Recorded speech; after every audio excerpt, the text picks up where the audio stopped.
is even better. Very excited to be hosting this event. I love being here. I love hosting poetry readings here. It's the only place I ever want to host poetry readings. I got a few people to thank. We'll get into the readings real quick. First of all, we want to thank Roz Talks, Jess, and Ian, and Ben, and Cynthia. Thank you so much. We love you guys. We really appreciate you always having us and taking such good care of us. If you've never been here before, welcome. Come back. I know you will. You're going to want to. You will think about this place and you will come back. It is a beautiful place, very special. We're lucky to have this in the Quad Cities. A couple sponsored thank yous real quick. We want to thank Modern Woodmen of America, who are the founding sponsor of the DRC Writers Conference. We've done this conference in this format for 19 years. They have sponsored us all 19 years. Wow. Woo! Yes. That's incredible generosity and consistent generosity and weird times like the times we live in now, and doing some of the weird things that we do, it is a blessing to have that kind of support. So we really appreciate it, especially when they're just down the street too. So a lot of Rock Island love in the house tonight. We also want to thank the Illinois Arts Council. We want to thank the Scott County Regional Authority. We want to thank the Figge Art Museum, who hosted us last night, and are just lovely, wonderful people. Yeah, for another terrific event. We want to thank Augustana College, who are hosting the conference. We've got one more day after today. And obviously we want to thank the fine people here at West Ox. Couple quick, and I'm going to keep the event thing real fast, because we are very lucky to have more events coming up here soon. So on July 25th, this is kind of a Spectre reading, so I always think of this as a Spectre reading. But an official by name, full title Spectre reading will be here on Thursday, July 25th. We'll be releasing a new chapbook. It's called My National Parks by a poet named Jacob Boyd. We will also have some readings from our illustrious Young Emerging Writers staff and some of our interns. It will be very dope. We might have a couple of other surprise readers. Come and join us. It will be free and open, as it always is. And then on August 3rd, we have another special event, Spectra, Books and Beats.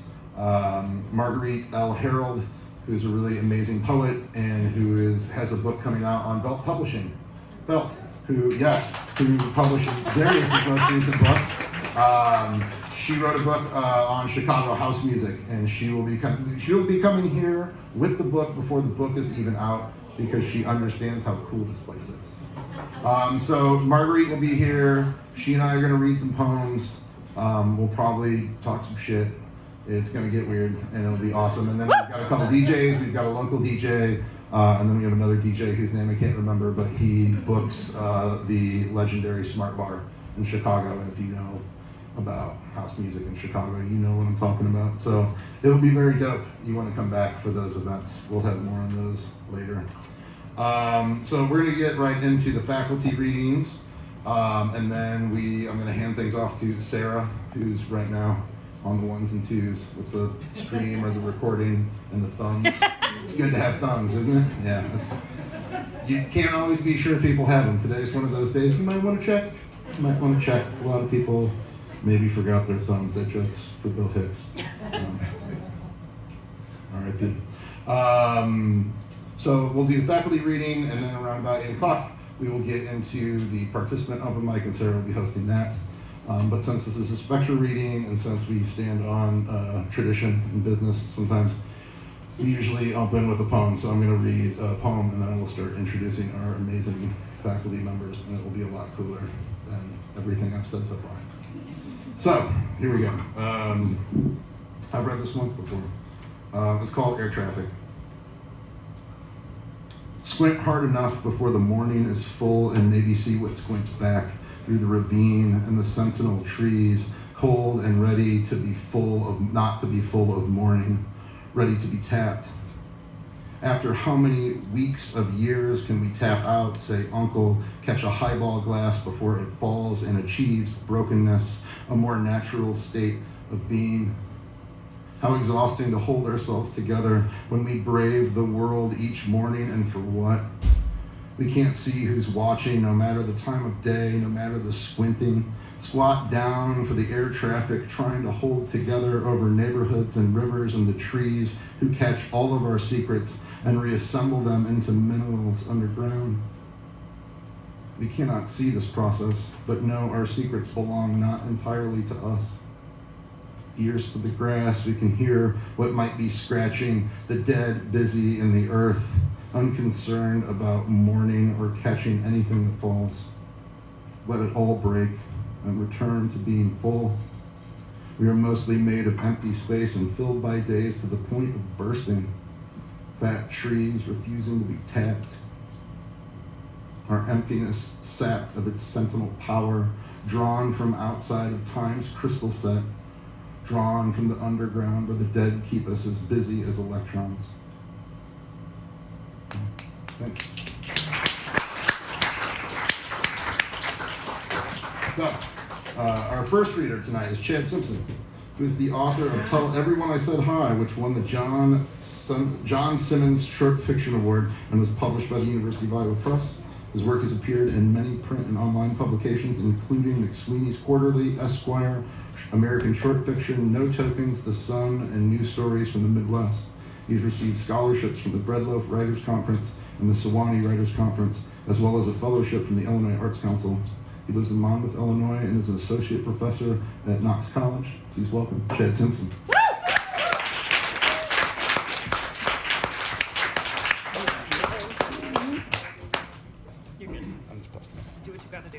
Thank you, Ryan. Thank you for having me. Thanks. I think I've mentioned I've been on a little writing hiatus. I've said that a couple times out loud. One of the reasons I wanted to come do this was to be around people who really like this, and I really love being around the faculty and the students, and it has been very energizing. And so in that spirit, I'm going to read the last thing I wrote before I went on hiatus, I guess. It's called Talent Show, and then it has one of those little italicized subheadings, Royal Center, Indiana, 1989. I am going to be reading just kind of about 6 of the first 13 pages or so, but I'm going to skip around some. You should be able to follow. Talent Show. It must have been a last-minute idea. Maybe there was a sign-up sheet tacked to a bulletin board outside the principal's office, or an announcement over the warbling and grainy public address system. We don't remember. One minute, we were waiting for the last half day of the school day to play out. The next, we are sitting on the floor of Daniel Webster Elementary's gymnasium/cafeteria with our eyes on the raised stage adjacent the kitchen where the lunch ladies tray our food each day. We are 6th graders and heavy bored. Principal Butler taps the microphone twice. We scan the room to see who is missing, maybe waiting to come on stage. Our school is small, fewer than 12 students per grade. We learn young to hold what is most dear to us close to our hearts. We are curious about who will perform and what talents they might display, but barely. Dane Hillis whispers to us, "What would your talent be? Like if someone put a gun to your head, walked you toward the stage." There's a thin line of dried milk tinting the skin over Alex Skorsky's smiling lips. He says, "I can castrate a pig in half a minute. You do it right, they don't even squeal." Clint Little says, "My running man has been getting pretty good." Principal Butler blathers on.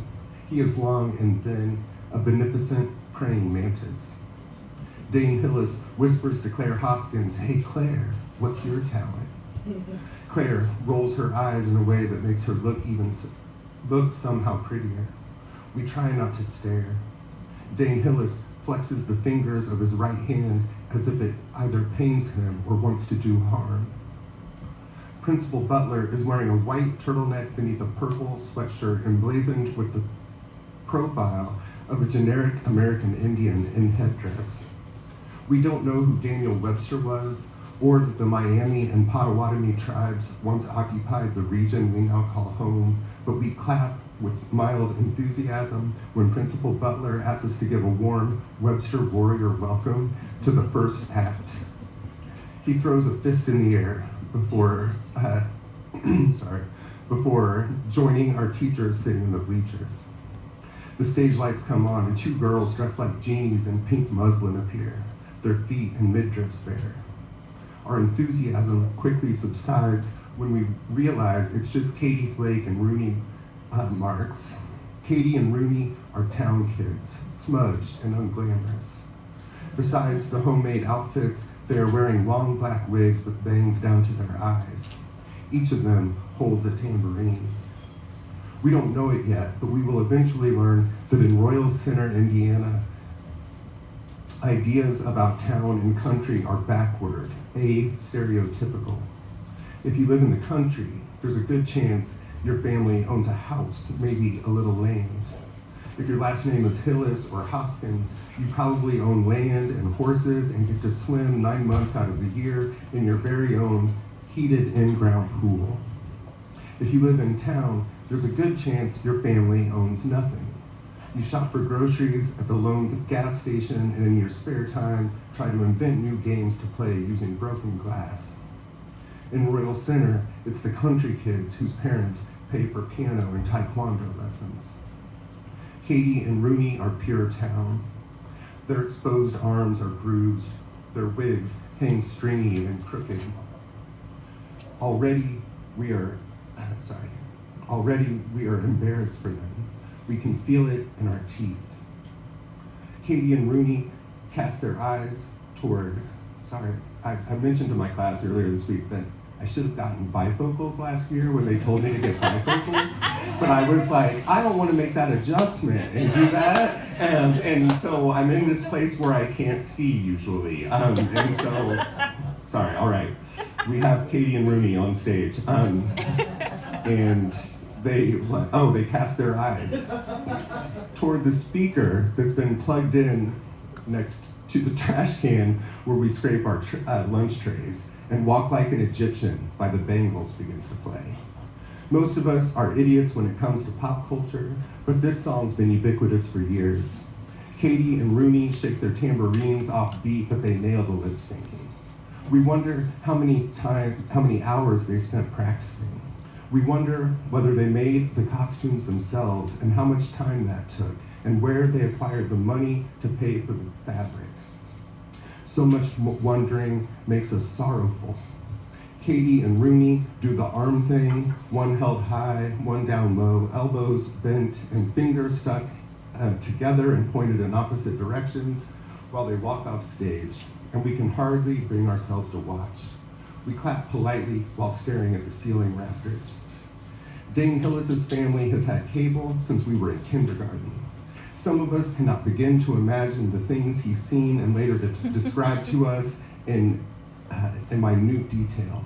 He says, "Now Susanna hops," and makes an hourglass shape with his cupped palms while whistling slowly. As far as most of us know, Susanna Hoffs is the last living descendant of our school's namesake, but we nod as if we know exactly what he means, careful not to oversell it and get called out.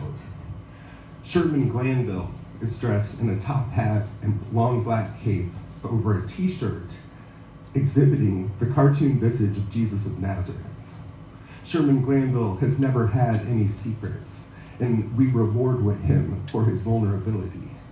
He's like one of those little dogs who, when confronted with true viciousness, rolls over and exposes his belly, hoping his defenselessness will keep him from being mauled. We have never figured out, though, where he lives, whether he's town or country. All we know is the kid exists in his own little Jesus-loving world, wherever he is. Sherman is holding a black magic wand and cradling a stuffed bunny rabbit under his arm. A few of us sigh. One of us covers our mouth out of fear we will say the mean thing that pierces Sherman's bubble, knocks him forever out of orbit. He places the stuffed bunny down on stage, facing the crowd, and stands parallel to it, maybe 5 feet away. "You've all heard of magic," he says, "but have you heard of Christian magic?" Even the youngest among us remains unenthused.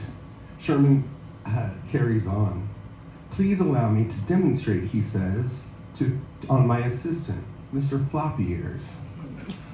We forget and then remember and then forget all over again that Sherman is 11 years old. Sherman talks for several minutes, during which he recites 2.5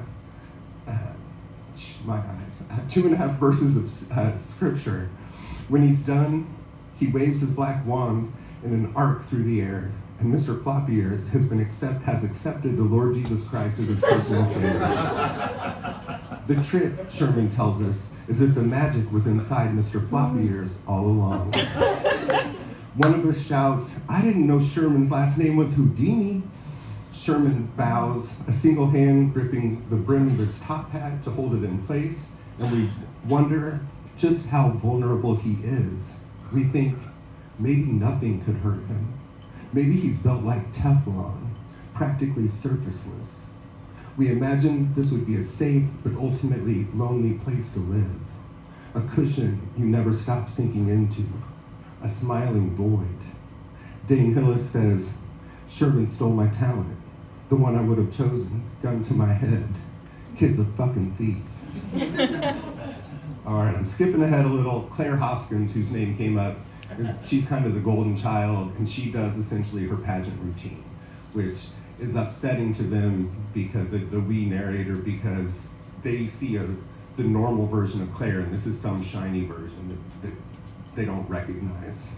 But she's amazing, and they assume she's going to win. So Principal Butler wanders toward the mic, and we assume there are judges, a couple of teachers, sitting in the bleachers perhaps, about to hand him an envelope with a slip of paper inside declaring Claire Hoskins the winner. But when he reaches the stand, just before he opens his mouth to speak, the entire gymnasium is rattled by a sonic boom from a jet splitting the sound barrier overhead. The Air Force Base on the other side of the county will close in 1994, quieting our skies for good, but for now, sonic booms occur every couple weeks. Last year, during a Webster Warrior boys basketball game, an especially powerful blast shattered one of the glass panels in the popcorn machine. Several of the school's windows have been duct taped with huge X's to slow the spread of the tiny cracks lacing them. We rarely notice the tape anymore. Principal Butler performatively sticks a finger in his ear and wiggles it around. Then he grabs the mic. "I guess we weren't the only ones to enjoy those fine performances," he says, shoulders hunched like there might be a jet hovering over the gymnasium. "But the fun's not over yet," he says. We stifle our groans. Outside, the sun is shining. We are 7 weeks from summer, after which many of us will never have to set foot in this building again. We crane our necks, wondering who's missing, what's coming next. Principal Butler says, "Please welcome Gerald Lowenthal to the stage." He makes a sweeping gesture with his arm, but it's still just him up there. We do not know a Gerald Lowenthal. Dane Hillis says, "What's a Slowenthal?" Clint Little says, "Guys, he said Gerald." "Gerald is in Chicken Man?" Alex Storsky asks. Dane Hillis whispers, "No freaking way." All right, skipping ahead again.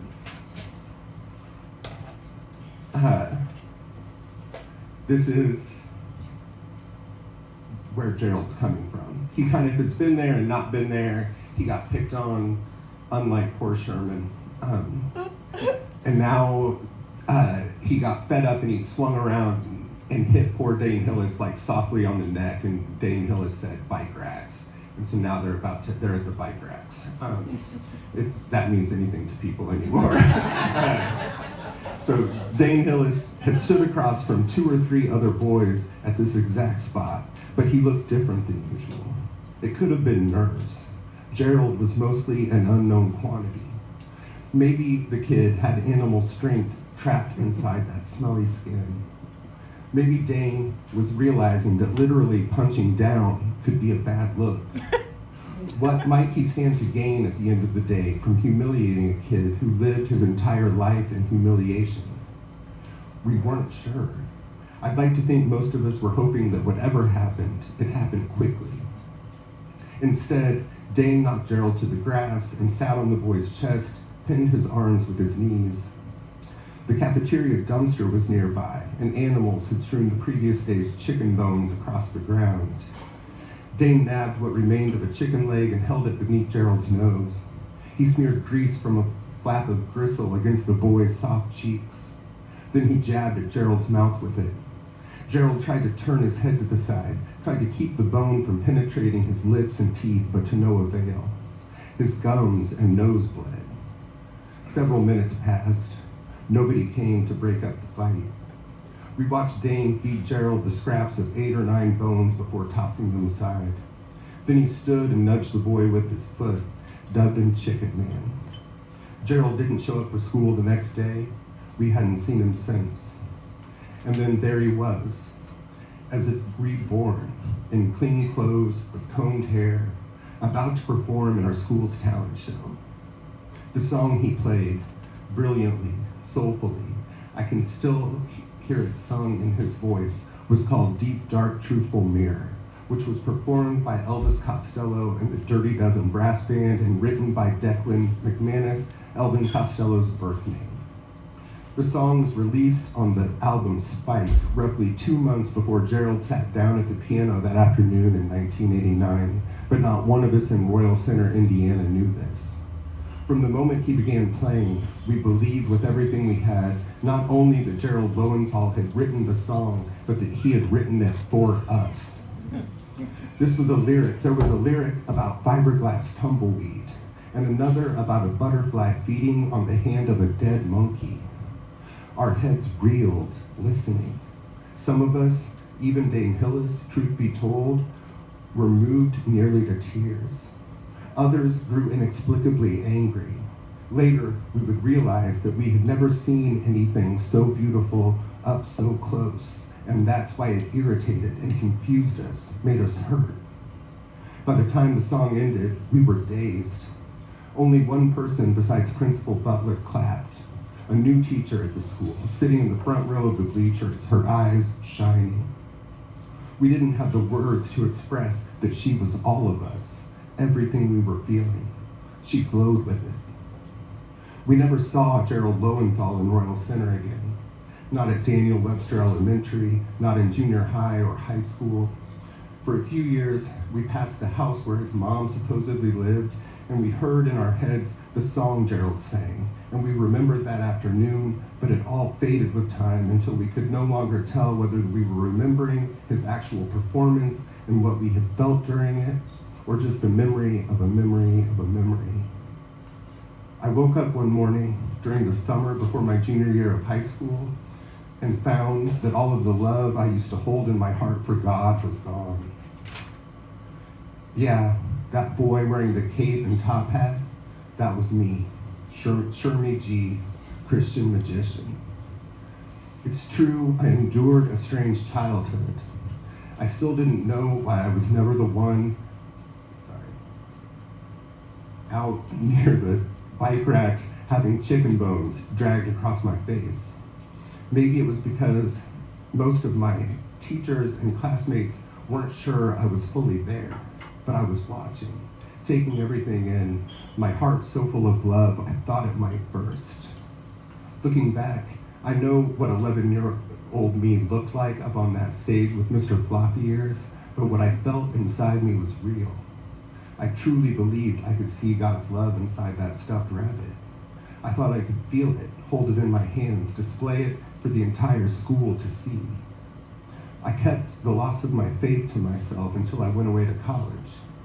To Dane Hillis and Alex Storsky and Claire Hoskins, I was the same old Sherman, owl-eyed and living in a Jesus-obsessed world of one. Inside, I was struggling. I might have said how quickly the change took place was like a flipped light switch, but that's not really the kind of darkness you can feel. Thank you.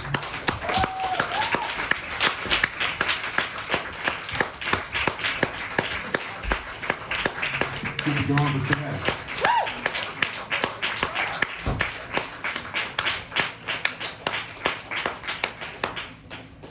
I gotta say, I feel you with the eyes thing. So like about a year ago, I got invited to do a reading at like a burlesque show on Valentine's Day, and it was during the rehearsal. And I'm glad we had a rehearsal because the lights were really low. set the mood. And I could not read fine paper, 12-point font, couldn't read it. I was just like, yeah, so I had to run home and print everything out darker and in a larger font. So like, I feel where you're coming from a little bit on that, so, yeah.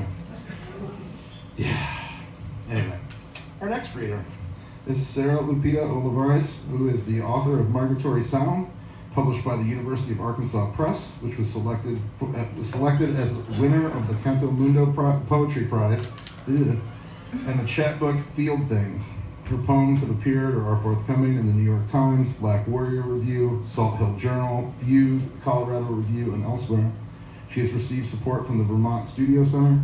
Currently, she lives in the Midwest and is an assistant professor of English at the University of Illinois Springfield. Please welcome Sara Lupita Olivares.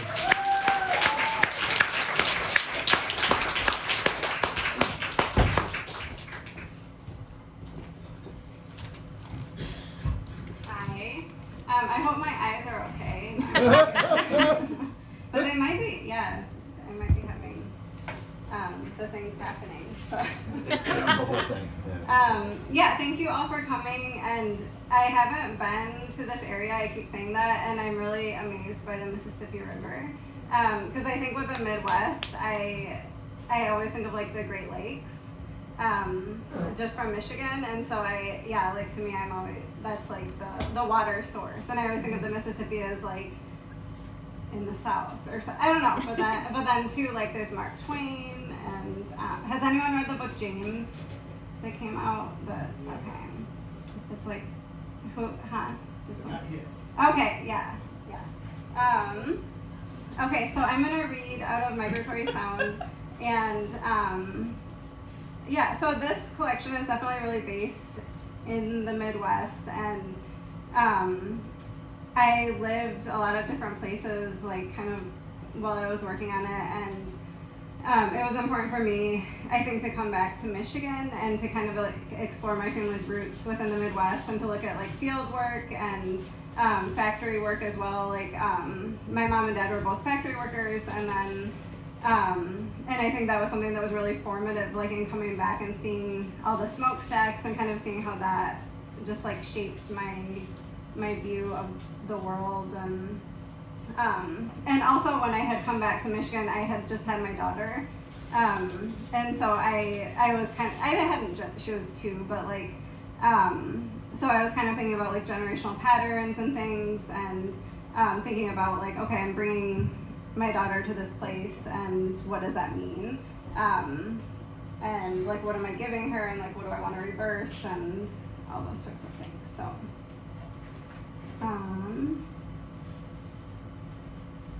okay. Night. Before loss, there is habit. The moon implied beyond offense. Outside, a goat crosses the pavement, hooves circle in the snow. A broken jaw reassembled. I began to make a house despite the highway. What song into the child's ear subtracts an animal's forage end to end. The wrong leaves have been eaten. Each absent correspondence fleets. You misinterpret the animal's mouth as objectivity, each unparticular way of seeing.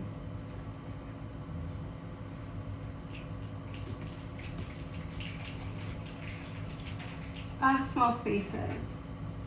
Glass eye of a crow, salt grasses wave by, to instead remain lost. What washes up explains survival, a note removed from the forest, empty elsewhere, smokestacks over town, movement as a means of obscuring, white field of roses, children in a line, how forage diminishes form, as observer the crow avoids its dead, rerouting paths of hunger and avoidance, again and again held in place, even when remaining still.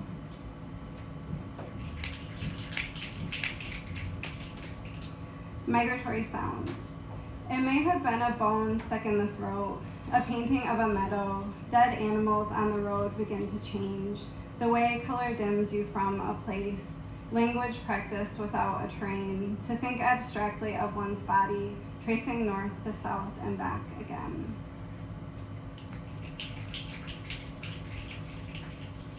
That was something we talked about in workshop, was roadkill. It was like, you take for granted that there's like different roadkill in different places. Like when I lived in Texas, there was like armadillos. And I was like, oh shit, I've never seen an armadillo. And then, and then like in the north, or different places, there's like porcupines and there's like deer. You keep writing about the deer on the, on the bridge. Okay, drawings of a red-billed pigeon. And this is a poem that, I feel like is, like, definitely I'm more kind of like, I don't know, I like ekphrastic work where I am always inspired by art, like visual art and things. And so in writing this book, I looked at, it was like drawings of Mexican birds. So kind of looking at these birds that migrated. And I always really like, I think thinking about like yesterday when we talked about how my mom had those like science books, like I really like anatomy drawings and like measurements and kind of like equating the body to numbers and these ways, Drawings of a red-billed pigeon. You can see only the shape of the red-billed pigeon in the bathroom window. Opaqueness, a distance the yard repeats.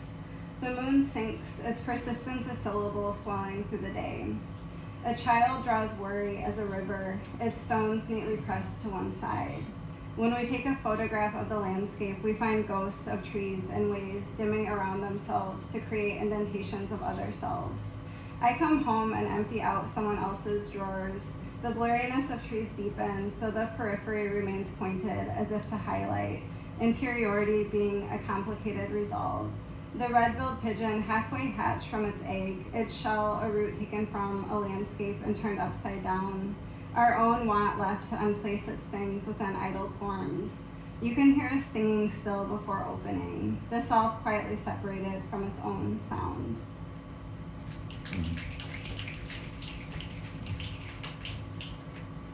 Okay, and this poem is a ghazal, and shout out to the ghazal. But yeah, so I'll just say really quickly that this poem is like. Thank you. Doing the work. I'm doing the work. It's defined by the use of couplets, and something that I like about it is like each stanza allows you to kind of like let go because it's supposed to be its own separate entity. And kind of today what we did was like we wrote a poem that each line was its own poem, and so it kind of lets you let go of whatever you just worked on, and then start anew within the next stanza.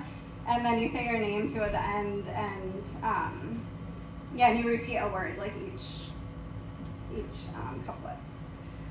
Glimpse. So you have to like the word a little bit. It takes nothing, the many flowers beheaded, the grass empty and uninhabited, transplanted the roots hang anonymous and empty. The letter begins in feigned humility, a whale without spokes radiates, the unseen value of timid sound, its response empty. In the drawings of seas and mountains, a doe spotted back camouflaged, the sea nearly uprooted, where rocks emerge and empty. Sometimes a person posed in a garden, the portrait peering back. In other paintings, the flowers are cut, placed in a vase, this movement empty. The public and private conflated in a dream sequence, the sinew of my own intrusion.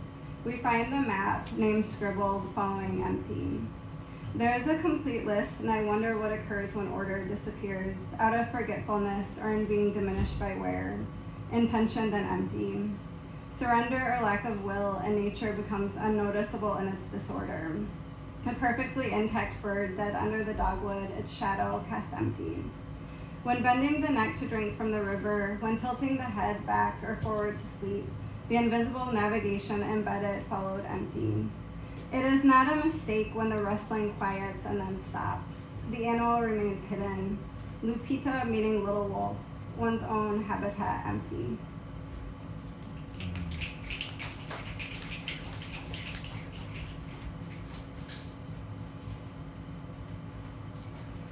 The field as a circle. How many boxes have you filled without thought? A gray fish floats across the water. We tie the mattress on top of the car and doubt that the plane feels followed. How you negotiate yourself from place to place. Yellow light frames the landscape. A story begins long ago. But the ground is colorless and vague. What is underneath has been separated root from root. Exposure yields an unrequited falling away, but to pull the field bare, no doubt committed to memory.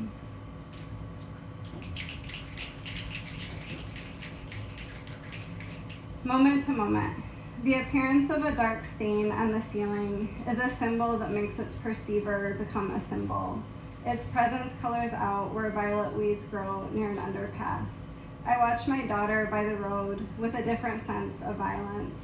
The way a cloud, when depicted on television, seems small in its detachment from reality, and want in that space to note a figure in its harmless entirety.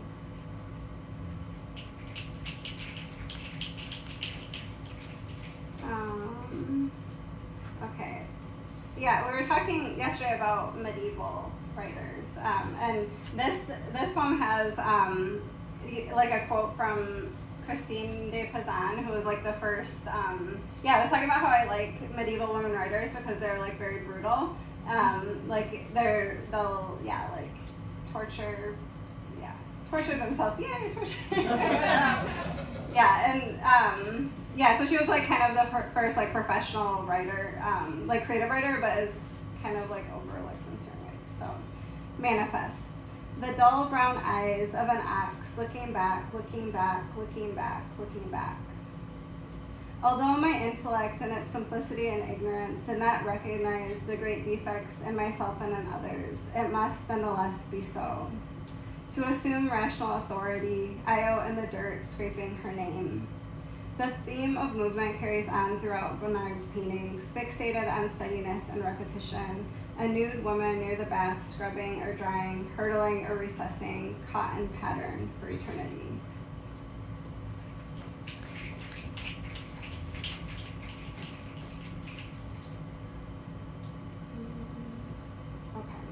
I'm gonna read like a few new poems. So when I was living in New Mexico, I think that the work there that I was doing and am doing, because sometimes I feel like you can understand a place better like once you leave it, and like when you have dreams about it and stuff, like you can get kind of like a different understanding of it. But with this poem in particular, this was about like, because I'm really interested in looking at like, I like crime stuff. Like, does anyone listen to Crime Junkie? Okay, kind of.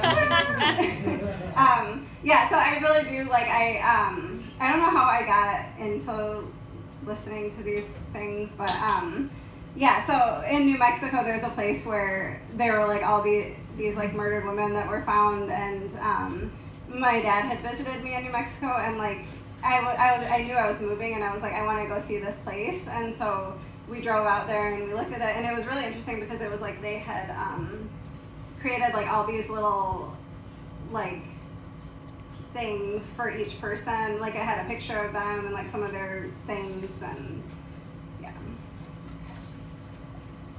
West Mesa. By then I had stopped wondering. The shaded and incongruity, the sun imperceptible in its beauty. When we drove, it was to the corner with no radians, garbage metallic in the dry air, bullet holes through road signs. To begin to see what you want to see is fixed, indiscernible. From an aerial photograph, the divergence of weight and being held upward. Two trails hollowed, parallel, as in one you can see the other. Tumbleweeds loosen in shallow dirt. Across 92 acres, 11 bodies covered and uncovered. Assembled was a shape uncommon, or rather the unshapeliness, a commonality. And I think too what struck me about that was that it was like all sex workers. And so a lot of people like didn't care about them being murdered. Like it kept being kind of like, oh, well, it was because of this. Or like there was that like background of like, they deserved it sort of thing that like, struck me. And then, Ray Tablos. Is it your privilege, speaking fragmented? I was already there, my toes pressed into the mossy earth. In sight, the apparition contradicts its context. When saying there's not a dispute, tourmaline clouds, the animals in stasis begin to disperse. Each account requires a self-reflexivity, hands upward, face averted to speak. It is not your desperation met in the silence, but a sharp edge, the walls gone cold. Worry dictated the animals, the light dimming over the grass, though to love its absence, a scenario chosen over the unknown.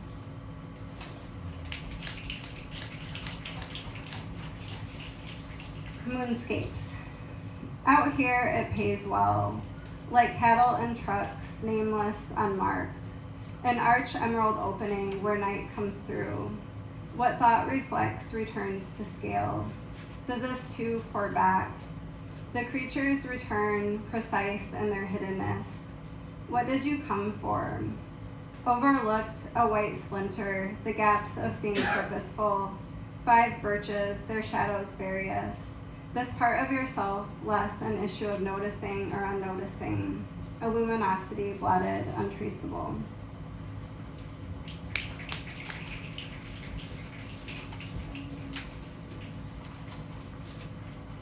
And then this is a pantoum that I don't know how I wrote it, so I can't I can't tell you because it's a weird form. All right, stars rotate in the sky. Out across the back road, do you remember the mountain red billowing? Beneath the awning, we cannot name any constellations. The wind returns over the ridge, Chamisa across the west, their roots radioactive. You hear the blackbird's wings before seeing it. Stillness attempts for recollection, indistinguishable, arid, poorly seen. Beneath the awning, we cannot name any constellations. The wind returns over the ridge. In the dream life of a desert, light-saturated distance. Stillness attempts for recollection, indistinguishable, arid, poorly seen. I put my hand through the fence, the horse pauses, nothing scatters.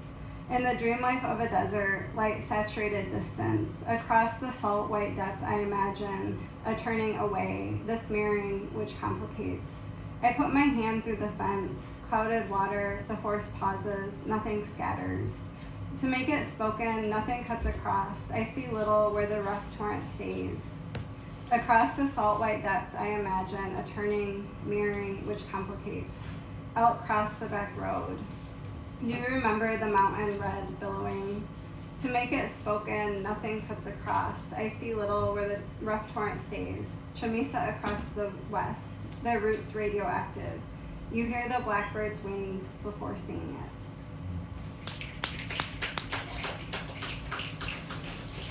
Okay, I think that's it. So thank you for listening.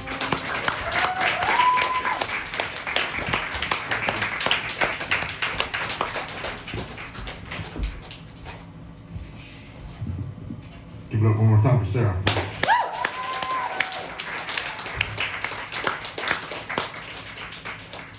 All right. Our next reader is Darius Stewart, who is the author of Intimacies in Borrowed Light, published by Eastover Press in 2022. And Be Not Afraid of My Body, a lyrical memoir, published by Belt Publishing 2024. Both those books are back there. Get them. Yes, get them. Yeah. His poetry and creative nonfiction appear or are forthcoming in the Arkansas International, Brink, the Brooklyn Review, Callaloo, Cimarron Review, Fourth Genre, Gargoyle, Meridian, the Potomac Review, Salamander, Story South, Verse Daily, and others. Darius received an MFA from the poetry in poetry from the Michener Center for Writers at the University of Texas at Austin, and an MFA from the nonfiction writing program at the University of Iowa. In 2021, the East Tennessee Writers Hall of Fame honored him with the inaugural Emerging Writer Award. He's currently a Lulu Merle Johnson Doctoral Fellow in English at the University of Iowa. Please welcome Darius Stewart.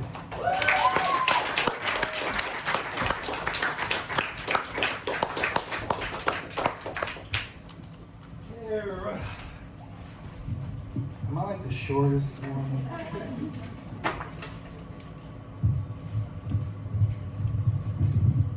All right. Question, Sara, were you already going to read that guzzle? Yes. Okay. Because I said I was going to. Yeah, I wanted to support you. Thank you, because I don't have to do all that explaining. So I am also going to read a guzzle, which is the first poem that I've written in like 3 years. Like I have not written a poem in I don't know how long, and this is the one that I choose. It's not the easiest form to write in. I am a little different from Sara's. I do not repeat my name at the end, but you can invoke a kind of persona or something. And I do have the repeating words. And the other thing about the guzzle is, yes, the couples are supposed to be autonomous. You can let them go, but the way that this is thematically linked is it can't let go. And hopefully you'll understand why. Anyway, and I just titled this Guzzle. It was called You So Petty, Guzzle. But I decided just to call it Guzzle. You ache in the afterglow because you 2 times me wrong. Now you a sorry ass ninja. Talking about, I'm sorry, boo. Wrong. Shrug off that tired, wimpy shame. Don't be low rent. Are you groveling? It's useless, but here's a tissue. Soothe your wrong. Always happens, ain't it? Chasing after DL fuckboys. Gotta watch who you sex up, homie. Might slew yourself wrong. Now you out in the streets on those trifling heartbreak antics, posting cool poses on socials and can't even rule the day wrong. I can dig it, you lost lonely boy, wanting to croon like Usher. But here is my confession. Your falsetto's getting screwed the pooch wrong.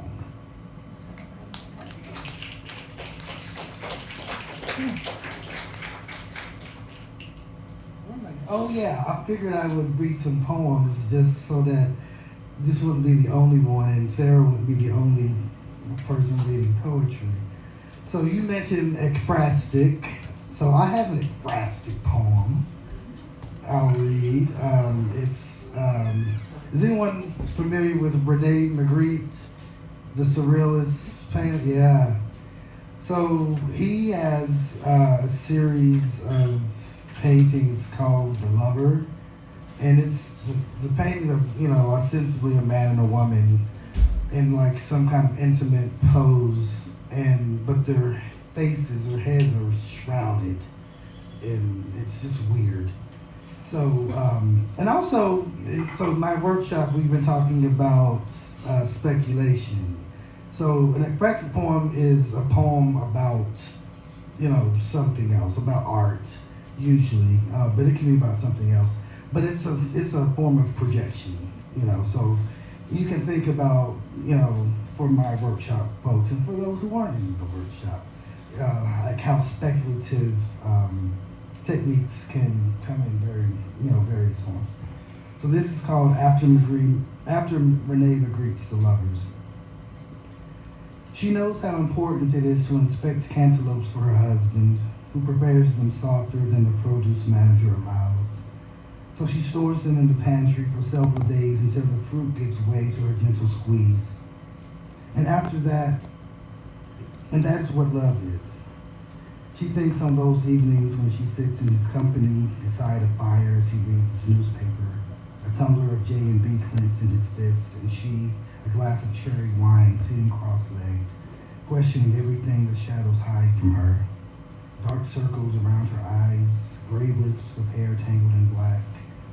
She does not bother him with those frivolities, but dangles her legs like pairs of earrings he buys to reassure her they will remember love. Know it every day and awaken each morning, one warm body curving around the other. She is content with that. Knows love is varied and tacit as gardenias blossoming with her careful tending, or the cat purring around his feet for a scratch behind the ears. Love through touches. He brushes her hair and bathes her in the half-dusk. She holds his face in cupped palms while he whispers prayers of thanks for seeing the world unfurling. Birds unmoored in the prairie of sky, returning to nest, wing-worn, the way lovers prolong sleep, eager for the moon's bright bloom to wrap them in sheets of light, where they rest against one another before an open window, listening for some trace in the air, a cat's purr, gardenias unfolding their petals.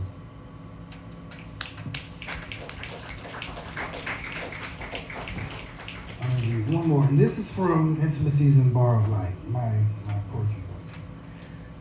So this next poem is one of those poems I remember very, very vividly. I remember back when I used to smoke cigarettes. I was taking a smoke break. I was watching some god-awful show on BT, and was taking a smoke break, and it was like the dead of winter or something. And I remember stepping out, and across the street, my neighbors, this new couple, were arguing.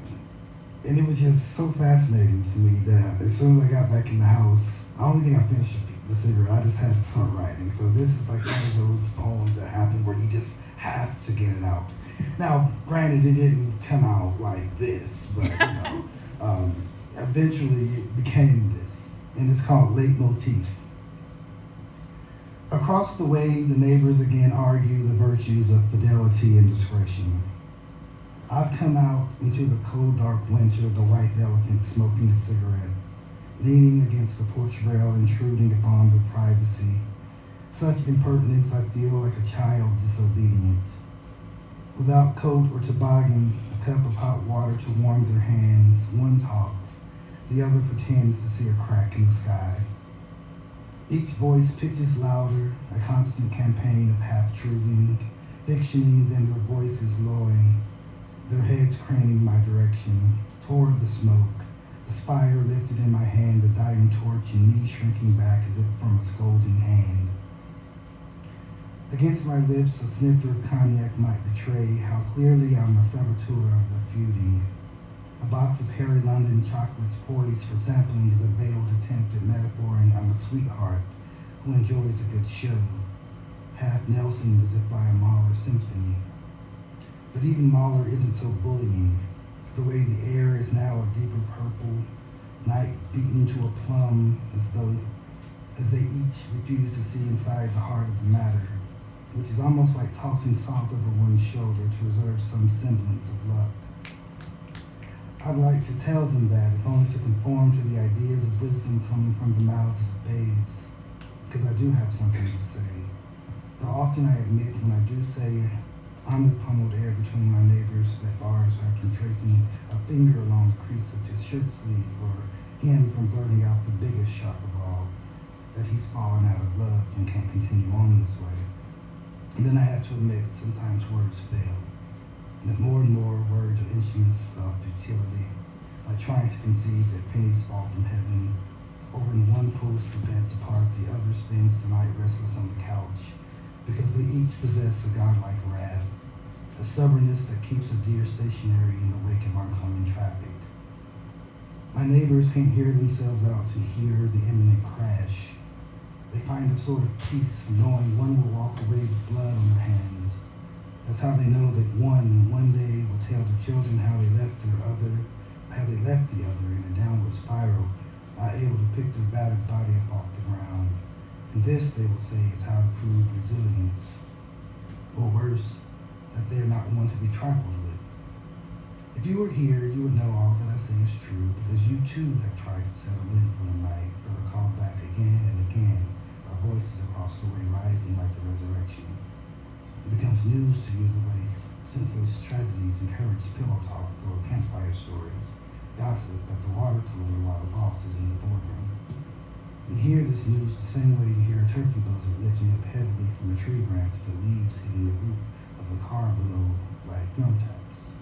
You hear it like rain when there is no rain, and you so badly desire it because you've never seen the earth so parched, or anything for that matter, fighting the good fight to survive and losing so terribly.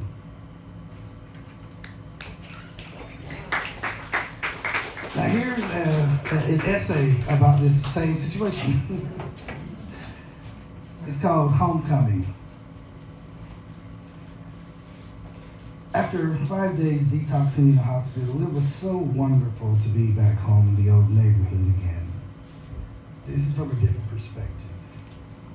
How the sunlight hung in the trees like toilet paper strewn in good-natured tomfoolery.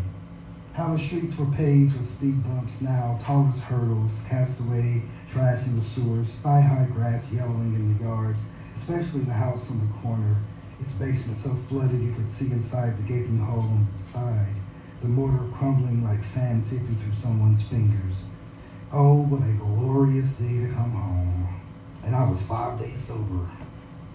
The old neighbors had neither moved away nor died. It was too good to be true, and those crafty sons of bitches were bearing beaming ear to ear, so happy to see me.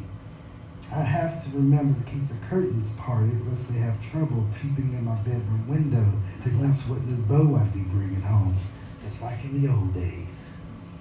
And the new neighbors were a rousing bunch indeed, particularly the woman 2 houses down, who earlier that morning I had almost introduced myself to, except she was busy breaking up with her boyfriend.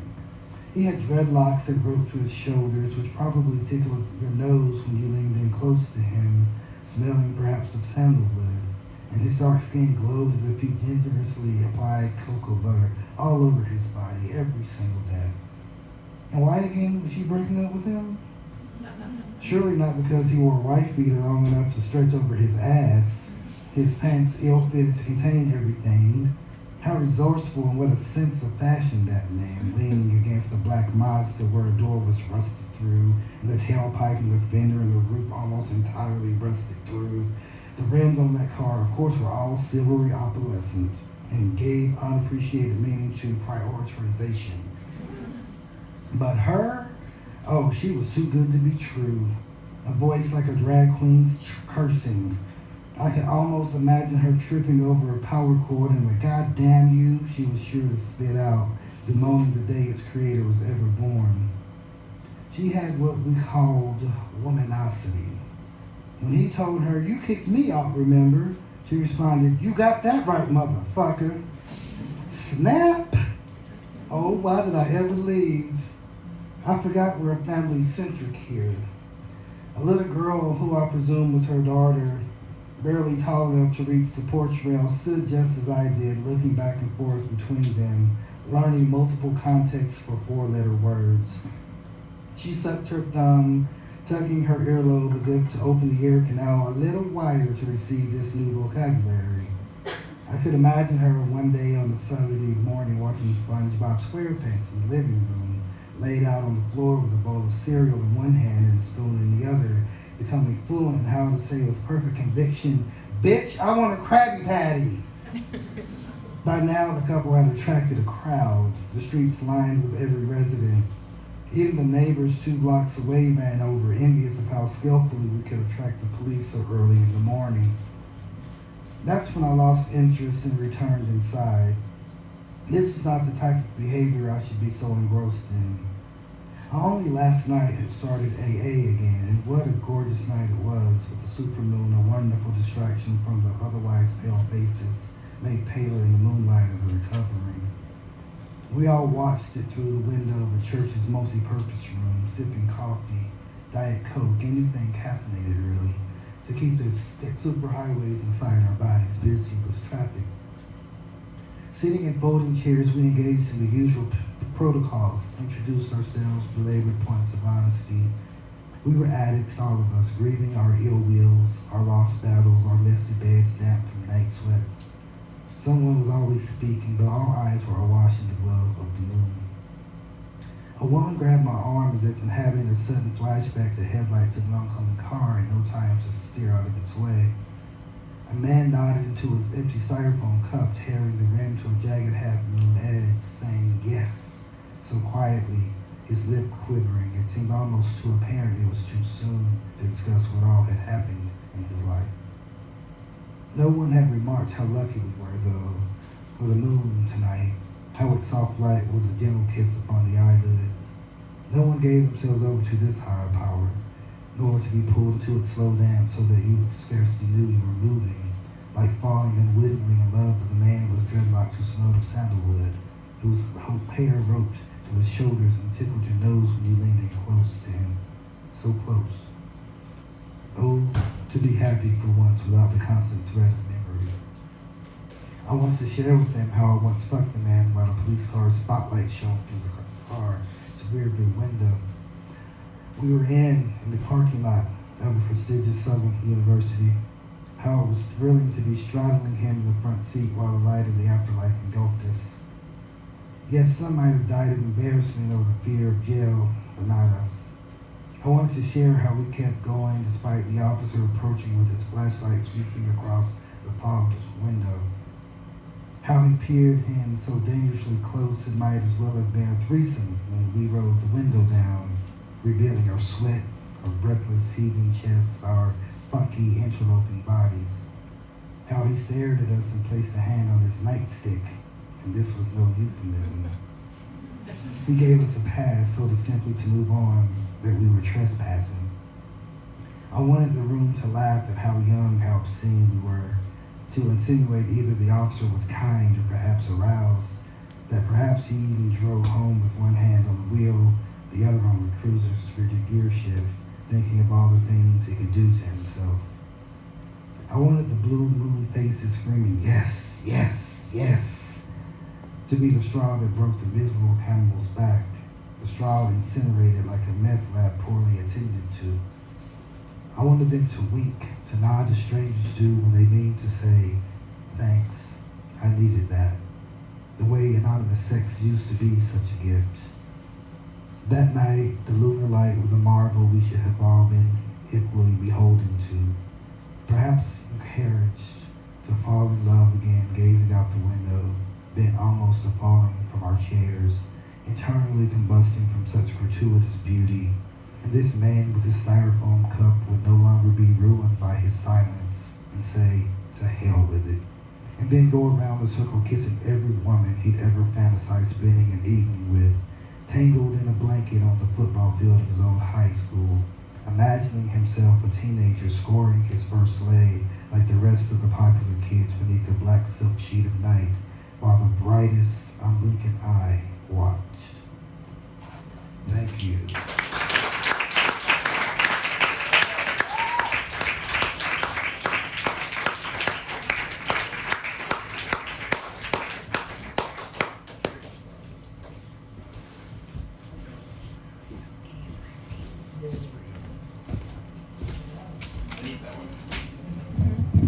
Give up for Darius one more time.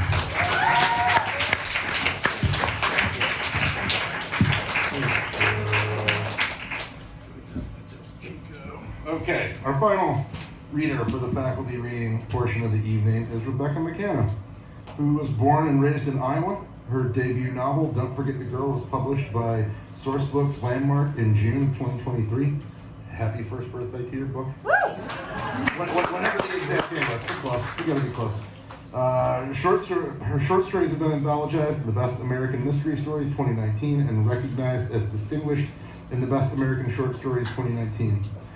She has been published in the Colorado Review, Michigan Quarterly Review, The Rumpus, McSweeney's Internet Tendency, Third Coast, Joyland, and as one of Narrative Stories of the Week, among other publications. She is an associate professor of English at the University of Indianapolis. Please welcome Rebecca McKanna.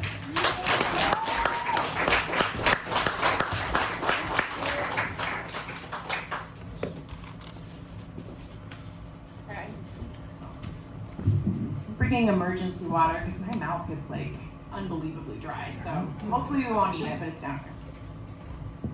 Okay, Sara and Ryan, thank you so much for having me. So like 13 years ago, I volunteered at the Midwest Writing Center and I worked at our generous sponsor, Modern Woodmen of America. And so it is very nice to be back here as faculty. I've loved getting to know the other faculty and being in the classroom with all of you.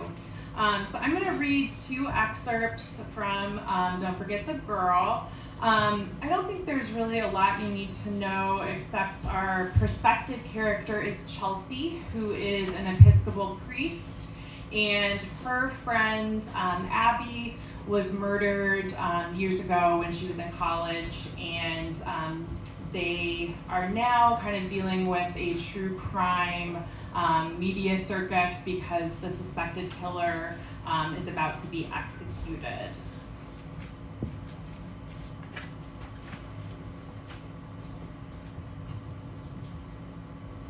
She feels something damp on her cheeks and realizes, for the second time tonight, she has started crying without noticing. She hates that the TV show and Detective Fry's book and John Allen Blue are getting the attention that he always wanted. Most of all, she hates herself. She hates that she can still be brought to tears about this a dozen years later. I don't want to talk about it, she tells Daniel, wiping her eyes with the back of her hand and then pressing her face into the yeasty smell of Pippa's fur. Don't shut me out, Daniel says, his voice low and pleading, but she can't give him what he wants. She can't go there with him or with anyone.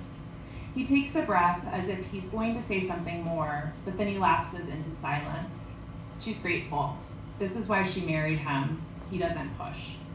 Soon after, he's snoring. She knows she won't sleep unless she takes an Ambien, so she scrolls through social media while she waits for the sweet release of the pill. And I should mention that their other friend, their other surviving friend, Bree, Chelsea has been estranged with since around when the murder happened. Despite being a photographer, Bree rarely posts to social media, but she has tonight, uploading a photo with no caption. It's a picture someone took of Abby, Bree, and Chelsea when they were 15. They're sitting on the limestone steps at the back of the old Capitol. Abby's head tilted back as she laughs, Chelsea's head resting on Bree's shoulder. The light really is complicated up here. Okay. The sun creates a soft lens flare in the top right of the photo. Chelsea studies the picture for a long time, wondering what made Bree post it tonight of all nights. Is she hearing the constant chatter about Blue's upcoming execution too? Does it feel as destabilizing to her as it does to Chelsea? Like all the hard work she's done to claw herself into a life in the present is going to be ripped away, and she'll be pulled back to those endless dark hours right after Abby first went missing. Chelsea doesn't like or comment on the photo. She and Bree have not spoken in nearly a dozen years. She clicks on Bree's profile and scrolls through the photos. Bree hasn't posted any pictures of her art in a long time, but back several years ago, Chelsea sees them, portraits of women mostly. A woman working the counter at a gas station, rows of cigarette boxes behind her, blue eyeliner smeared around her brown eyes, neck angled down toward the lottery tickets. It reminds Chelsea of the paintings of saints. Bree has a way of making people in the humblest circumstances look almost holy. In a picture of Bree from nearly 4 years ago, she wears overalls and holds a green bottle of beer. She's staring at something beyond the frame, and she looks happy. There's a lump in Chelsea's throat, and she blames Ambien for the wave of emotion. She tries to click off Bree's page, but likes one of the pictures by mistake instead. Shit. She immediately unlikes it, but the damage is done. Bree will know Chelsea's been stalking her old photos. She's grateful the Ambien numbs her mortification. After setting her phone down, she picks it back up and searches John Allen Blue TV series. Ryan Worth, a former teen heartthrob best known for his work on a Disney show about a talking hedgehog, is playing John Allen Blue. He looks like Blue if Blue had been 3 times more handsome and 10 times more charismatic. She puts headphones in so she won't wake Daniel and hits play on the trailer. A drum beat accompanies shots of a handcuffed Worth walking down a hallway interspersed with flashes of dead girls.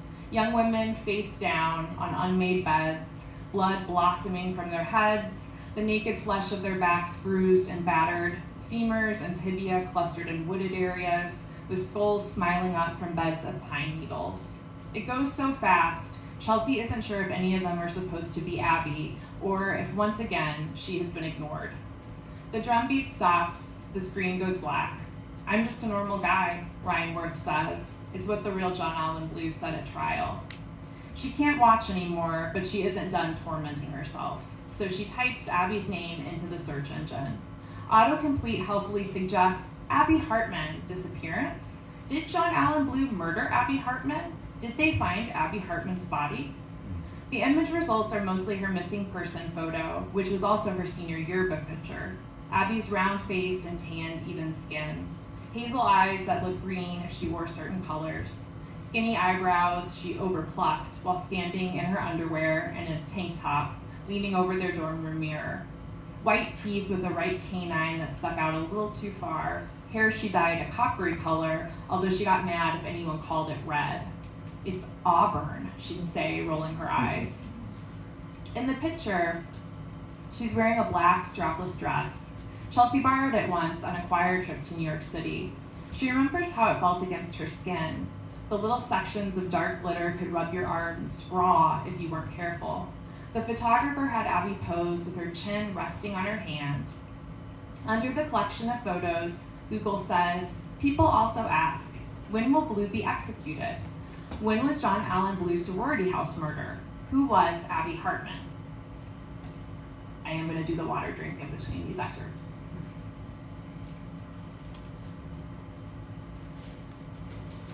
Okay, so I'm going to skip ahead a little, and because what I write is always so sad, I do want to share with you that my bookmark is a fortune that I found in my car that says, work on improving your exercise routine.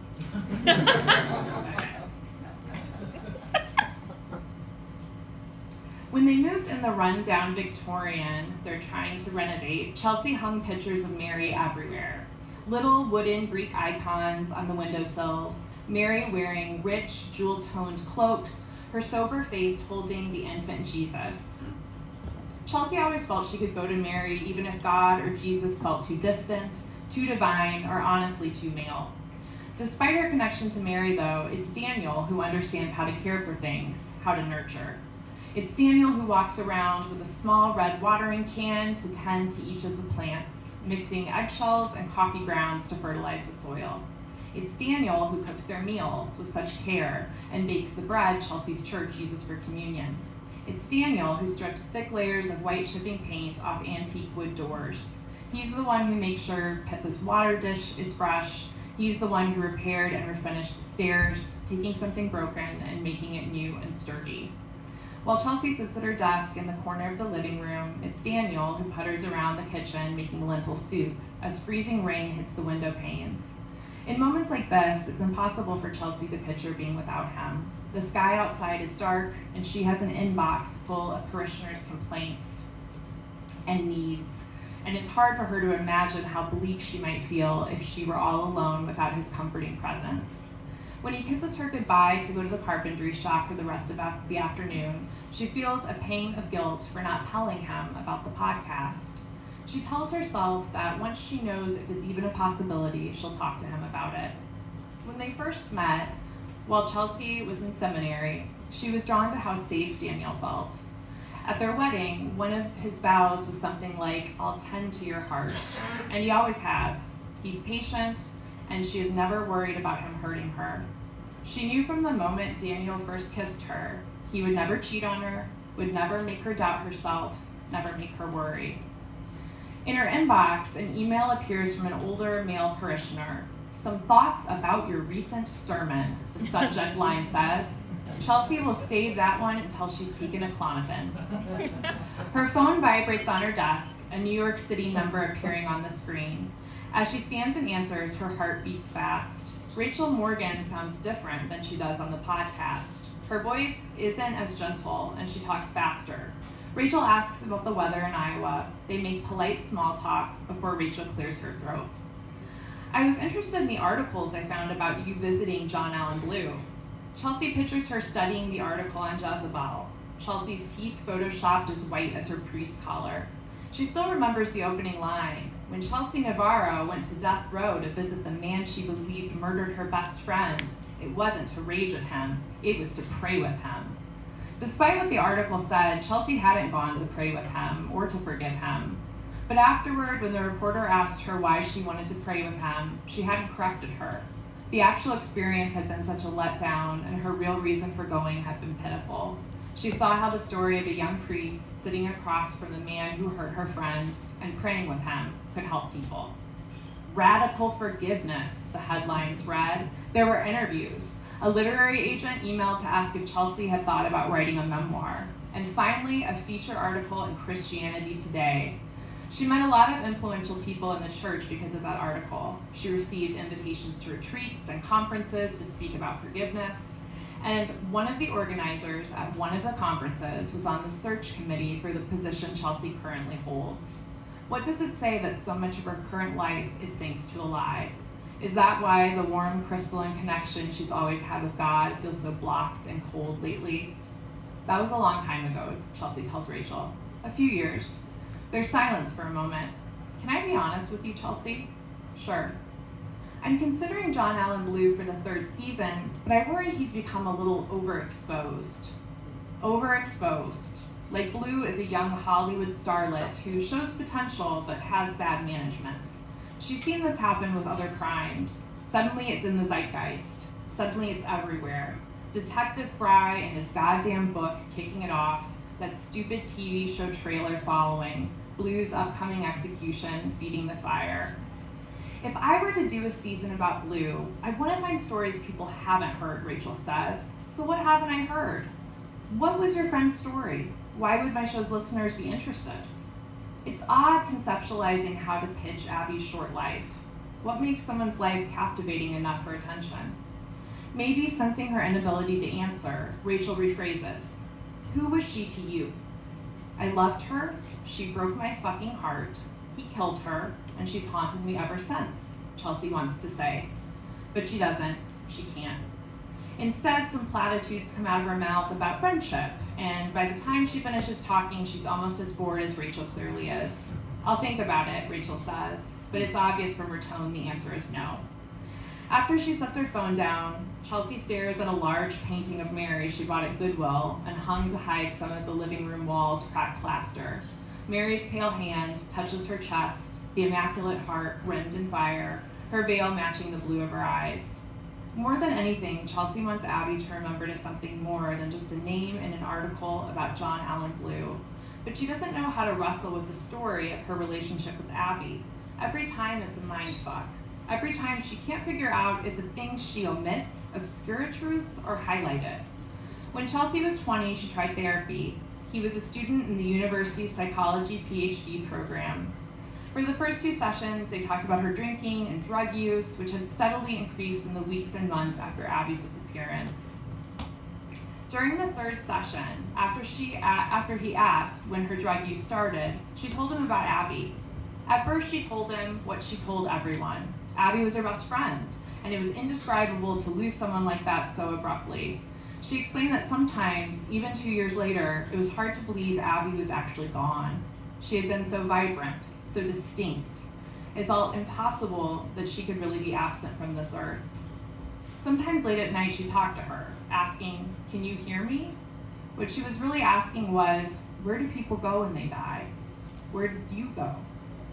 And then when there were about 10 minutes left in the session, in a breathless rush, she said all the things she never said. When she was done, the young therapist stared at her for a long time. He spoke finally about survivor's guilt and complex grief, and then after staring into one of the room's dark corners for a moment, he said, "In college, people experiment with their sexuality all the time. It's very common. It's nothing for you to be worried about, and it's not anything you need to define your identity around." She never wanted people to know, Chelsea said. I think she realized being with me wasn't what she wanted. It seemed important to tell him that, to say aloud the thing she most feared was true. She was probably just experimenting too, he said. It's fine to hold on to the friendship you shared and let the rest go. Chelsea followed that man's advice. It made sense to compartmentalize that part of their relationship. And as time passed, it began to feel very, if a tree falls in a forest. If 2 best friends have sex but never tell anyone, and then suddenly you're the only person left alive who knows, did it even really happen? As the years went on, in many ways it felt like it hadn't. Abby never wanted anyone to know. Maybe for her it had been a phase, an experiment, nothing that mattered in any real way. Except Chelsea still remembers how she felt when Abby walked into a room, like there were bubbles popping in her chest. She remembers how she'd actually get weak in the knees when they kissed, even though she thought that was something that only happened in the romance novels her mother read. In the 12 years since Abby, she has dated a couple men and fallen in love with one, but nothing in all those years has ever felt anywhere close to what she felt with Abby. She tells herself this is just because she was her first love. Of course she'd have heightened feelings for her. Her feelings for Daniel are quieter, simply because it's an adult relationship that isn't tinged with tragedy. Sometimes she believes this, other times she's not so sure. Thank you. Yeah.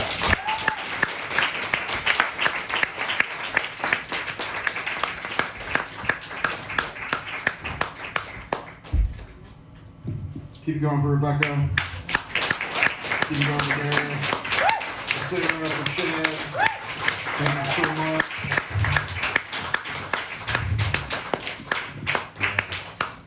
All right. Now is the point where to Sara, and we turn it over to you. So, Sara, come on down and host this open mic one time. Give it up for Sara. Our favorite partner.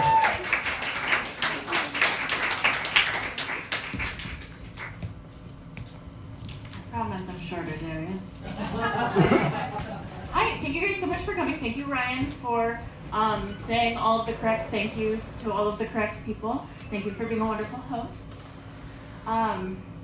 Since I'm here and I'm your marketing person at the Midwest Writing Center, sign up for a newsletter back where you're going to buy books, and follow us on socials at MWC_QC. Now, on to what at least half of you are waiting for. Open mic. I want to quick remind everyone you have 5 minutes, and there are about 100 of you, and we would like to sleep tonight. So let's do our best to be respectful of that 5-minute limit.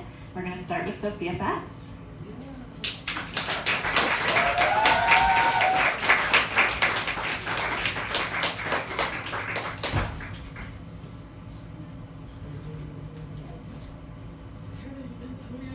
First. You're the first one written down.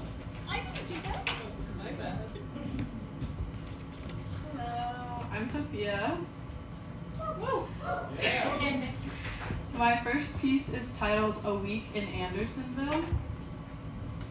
I went to the city alone to visit my sister.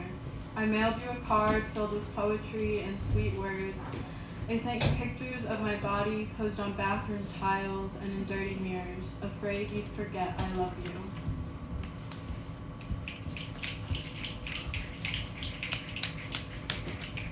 This one is titled Rottweiler. My mother describes me as if I were a dog. I am reactive. I am aggressive. She will collar and leash me, mold me into an obedient daughter.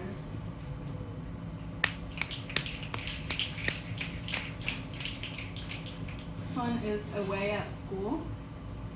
There is no one to fight with here. There is no yelling or screaming, no one to hear slammed doors or hurtful words.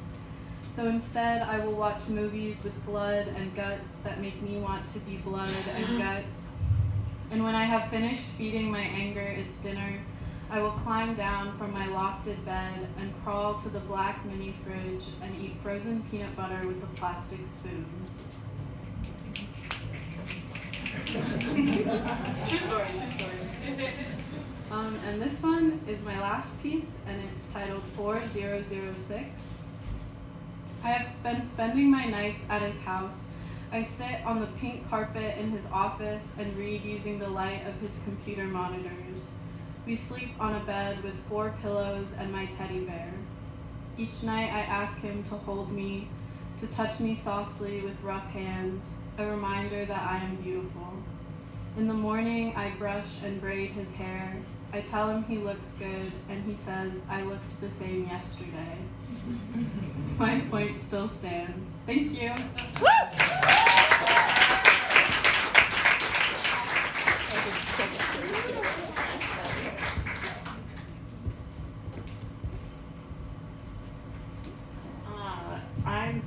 I don't know what to do if you don't know what order we're going, so I'm sorry if anyone else gets a jump scare. Esther Wint is next. It's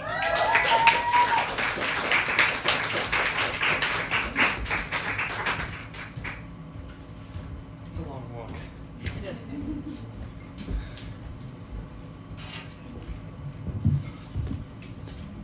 Everyone hear me all right? Everyone good? Alright, I just need to. It would have been smart for me to have marked my work, but I am going to be reading a piece from Darius Stewart's speculative, like nonfiction prompt, specifically the prompt of a poster of a lost cat, but the picture of the lost cat is like a children's drawing. It's very cool. I live in a neighborhood where, luckily, a lost poster leads to a manhunt.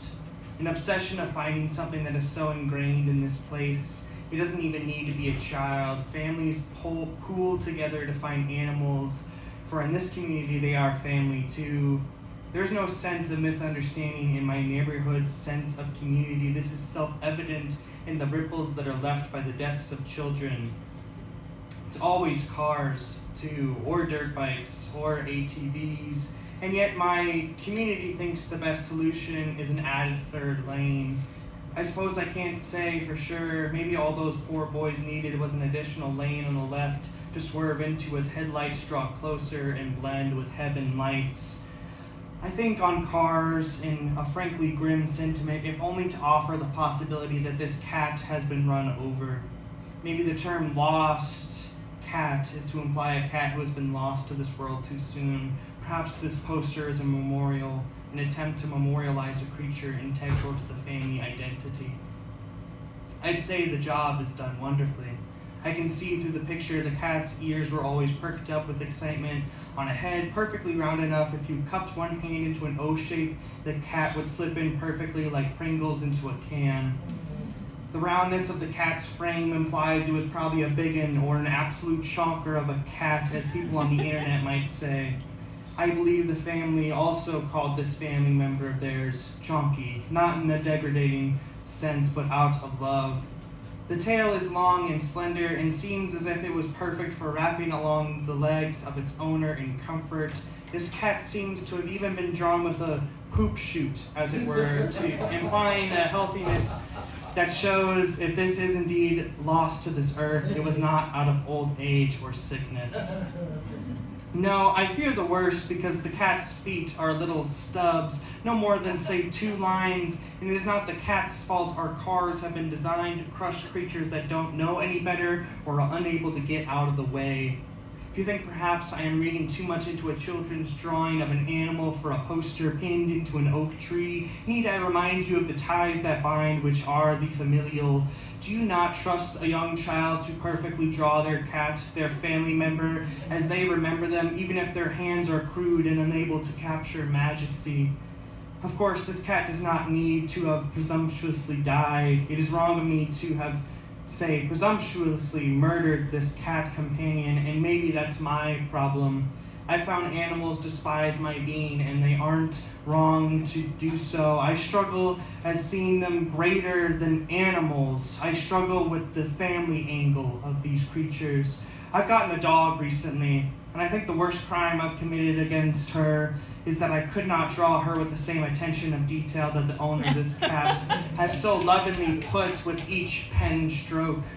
If my dog became a lost dog, I would not be able to join the manhunt of this family member, as she would back away from me slowly because she knows I am the terrible creature for not regarding her as a sister in my family. I'd watch her slowly back into a road with the car careening down, and at that point the only option available for me to make everything right is to jump in front of the car and sacrifice myself as the lamb and become another child dead by vehicle. Then, at least, we'd also get a 4th lane of traffic for our community to drive on.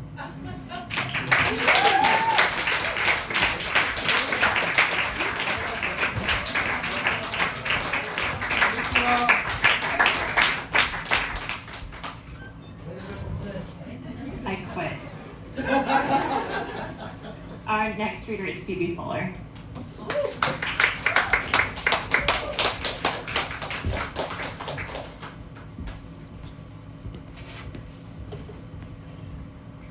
That is kind of inconvenient. Okay, anyway.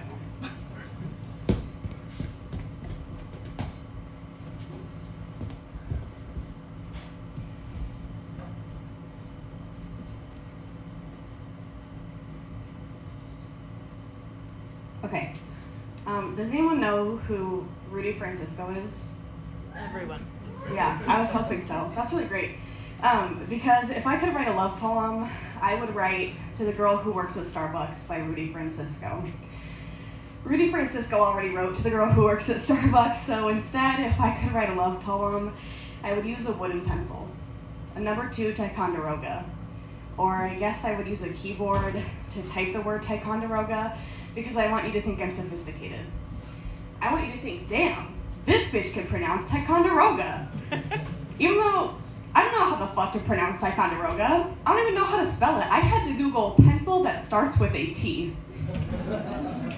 I would place a number 2 Ticonderoga in your hand and wrap my hand around yours so you could feel the love poem I would write. I would hold you firm not only on your bad days, but on your good days and your best days. And you would fit perfectly in my arms, even though I'm 5'5" and you're 6'2". You would fit perfectly like a wooden number 2 Ticonderoga in our hands. And I would probably sit and stare at a blank page, deciding what to do next. The exact same way I stare at you, deciding if it's okay to say I miss you, even though we're sitting right next to each other, and I would purse my lip and start sniffling, and you would copy me because you know it makes me giggle. If I could write a love poem, I would use a number 2 Ticonderoga and carve lead into paper like a saw into wood to build you the home of your dreams. I would build a house in Montana, and there would be a lake in the back, and not only would I build a house, but I would build 2 daughters. First Ruby, then Maxine, and we would go to the farmer's market every Saturday morning. If I could write a love poem, I would hold the paper like I hold your face, with both hands making as much contact as possible, and I would think of your face because it is more interesting and more charming than anything I could ever write. If I could write a love poem, I would use a number 2 Ticonderoga, but I can't write a love poem, so instead I'll show you To the Girl Who Works at Starbucks by Rudy Francisco and wish that I wrote that myself.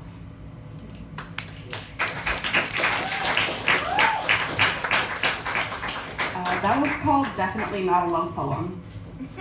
And then I have one more piece, and this is called Collector. I wrote this in Sara's poetry workshop on the first day. It was a really cool prompt. Okay. Rolled up slacks still dip into water when your girl stops caring about the high tide. You can reach in and grab a stone, but what you'll find is the moss that protects your feet. She'll tell you, if I were you, I would be out here every day. And you can say, I grew up here. I've done everything there is to do and seen everything there is to see. And you can believe it, but she's still right. You can tell by the way she claws at the clay and fights the urge to rub it on her face. Her pockets are full by now of sticks and bones and rocks and a family of frogs if she could fit it. The mosquitoes will tell you they like this one. Oh, you should keep her around, and we'll poison her the way she kisses you, without hesitation, and a lot. Thank you.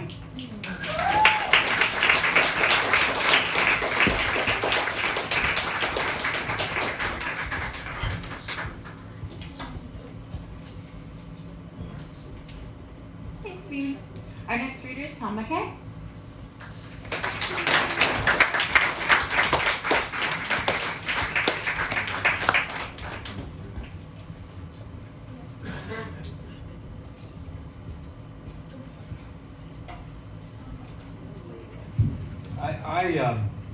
I want to thank the Midwest Writing Center. I think this conference is just unique and wonderful.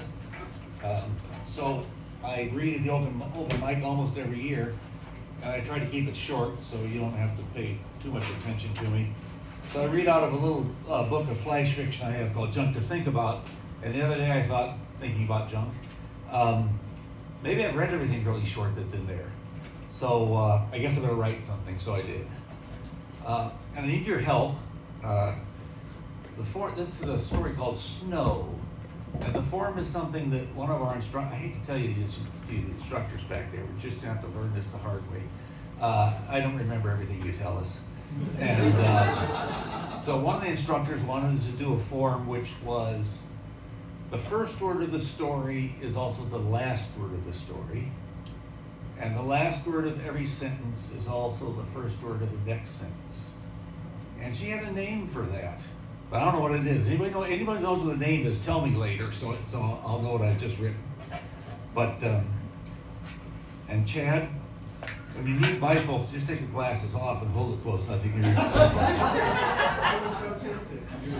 it. It takes an old person to give you advice like that. But, okay, it's called Snow. Snow pelted against Althea's window as it had on past snow days. Days lost to snow were always made up. Up front of her classroom, Althea had given 40 years to teaching history.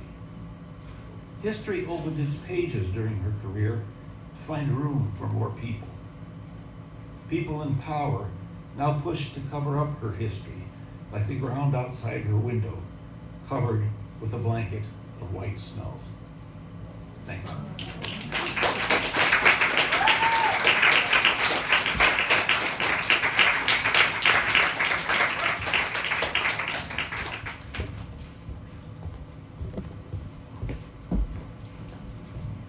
Thanks, Tom. That was super short. Our next reader is Carter Stevenson.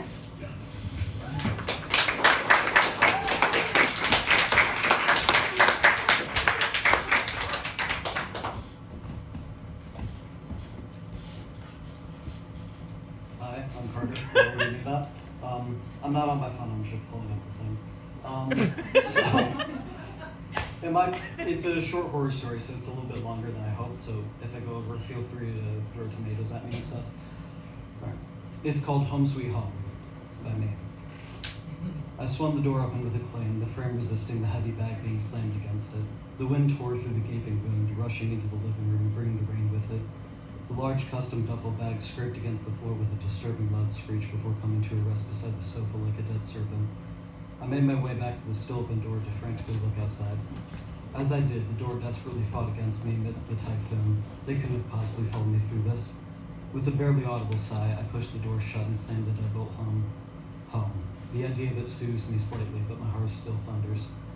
Trudging back to the bag, I kneeled down to the ground, unfastening the Velcro straps around it with exhausted haste, finally revealing the zippers to the large compartment. I reached past it to find the small side pocket. Finding the zipper, I fight against it, the thick teeth closed tight like a maw refusing to reveal its prey. The sound of it unzipping tore through my brain with a deep soothing hum, making a beautiful symphony with the rain pattering on the roof above my sanctuary. I paused, looking down at the unzipped pocket, letting the sound flow around me, into my muscles all throughout me. Home. I am home. I smile, and for the first time all day, it's a smell of genuinity rather than one of a wolf. Before checking the pocket, I sit beside it, back resting against the side of the sofa. I'm safe, I'm free at home.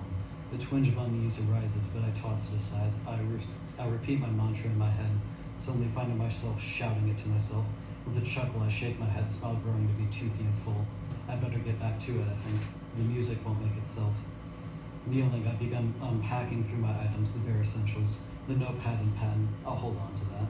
The stapler, half empty, or half full, depending on your view. The duct tape, the end all messed up and torn in the haste of today's work. The Ziploc bag of pills I had to use more than I thought. The rope, a bit frayed at the edges. I might need a replacement soon. The revolver. The bag of zip ties, substantially full. Finally, the hammer. I need to clean it off soon. I looked down at the notepad and began writing grocery list, more pills. After a thoughtful pause, I add milk. I rise, setting most of the pile back into the pocket. I set the revolver on the coffee table on the other side of the sofa while taking the notepad and hammer with me. I begin walking down the main hall across from the front door, the steel-toed boots thundering methodically, claiming what is theirs. With a turn to my left, I find myself in the kitchen. Haphazardly tossing the hammer out into the empty sink, I walk over to the oven and look over the 4 still simmering pots. I frown thoughtfully. I was gone for less than I thought. They were boiling when I left.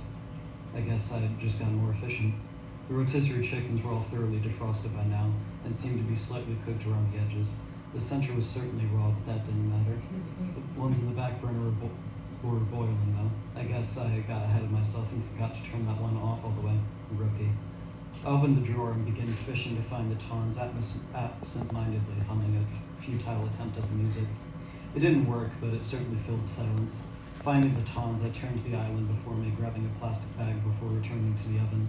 One by one, I began grabbing the chicken and placing it in the bag. Setting the bag back on the island to free my hands for a second, I returned to the notepad and added 4 rotisserie.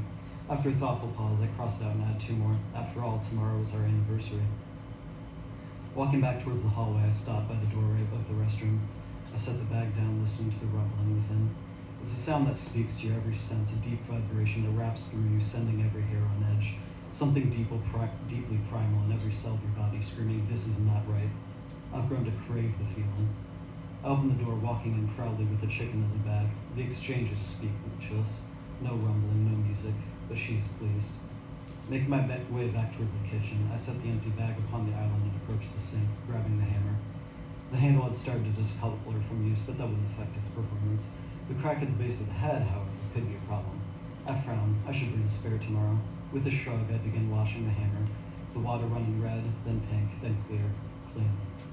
Drying it delicately, I sighed. Now the hard part. Approaching the living room, I absentmindedly scraped the hammer against the wall until I've made it to the sofa, looking down upon the duffel bag. Cracking my neck, I reach down to open the main pocket, caressing it as it begins to writhe once more. The zipper resists, but soon gives with ease. My smile turns into a sneer as I unzip it. There she is in all her broken glory. Without much care, I grab the woman by the hair. I think her name is Stacia. She was barely conscious, yet protested heavily to this. Scooping her under the arm, I began lifting her and dragging her down the hallway, the bathroom almost in sight. The gurgling within grew in volume, eager. The woman regained enough of her mind to begin fighting back, weakly slapping at me. I can't wait for the music any longer. With rage, I strike her. She collapses in a heap, moaning in the hallway. I groan with annoyance. Why do they always make it so difficult? I grab her legs, hoisting her up like a bride. They've gotten lighter over time. Sidestepping through the restroom door, I fix my gaze on the shower curtain before me, the tendrils within visible from above. They are already wriggling with anticipation, grasping at the curtains. The woman twisted out of my grasp and fell to the ground, stumbling to her feet as she made for the door. The handle of the revolver slammed into her head as she dropped once more, near motionless. Predictable. Grabbing her leg with my left hand, I quickly advance for the curtain. I yank the curtain back as she begins screaming. My smile falters. Something in me